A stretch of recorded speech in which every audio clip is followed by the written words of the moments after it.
ఇంద్రజిత్తుని మీరు అంత గొప్పగా చెప్పడానికి కారణం ఏమిటి? ఆ ఇంద్రజిత్తు యొక్క జన్మ వృత్తాంతం, వారి తండ్రి అయిన దశకంఠుని వృత్తాంతం తెలుసుకోవాలని రాముడు అడిగినప్పుడు అగస్త్యుల వారు చెప్తున్నారు. అయితే ఇక్కడ ఇంద్రజిత్ సంహారం చేసినది ఎవరు? ఇది కూడా ఆలోచించవలసిన అంశం. చేసింది లక్ష్మణుడు. అటువంటిప్పుడు రామచంద్రమూర్తిని ఇంద్రజిత్ సంహారం చేయడం గొప్ప అంటే, అందరికంటే ఇంద్రజిత్తుని చంపడమే గొప్పదైనప్పుడు ఆ పని చేసింది రాముడు కాదు, లక్ష్మణుడు కదా.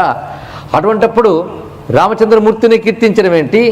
పైగా అంత గొప్ప ఇంద్రజిత్తుని సంహరించిన లక్ష్మణుడు అయినప్పుడు రాముడికి ఏం గొప్ప అని మాట్లాడితే, ఇంద్రజిత్ సంహారం కూడా రాముడి వల్లనే జరిగిందని తెలుసుకోవాలి. ఎందుకంటే అనేక అస్త్రశస్త్రాలు ప్రయోగించినప్పటికీ చివరికి లక్ష్మణుడు దేనితో సంహరించాడో తెలుసుకోవాలి. ధర్మాత్మా సత్యసంధశ్చ రామో దాశరథిర్యది పౌరుషేచ అప్రతిద్వంద్వ శరీరం జహి రావణిం అన్నాడు.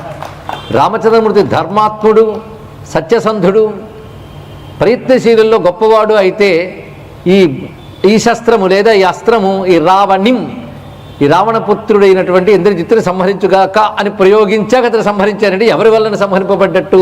అది రామచంద్రమూర్తి యొక్క అనుగ్రహమే, రామచంద్ర బలమే. అందుకు ఆ మాట ఇక్కడ మనం ప్రస్తావనగా తెలుసుకోవలసినది.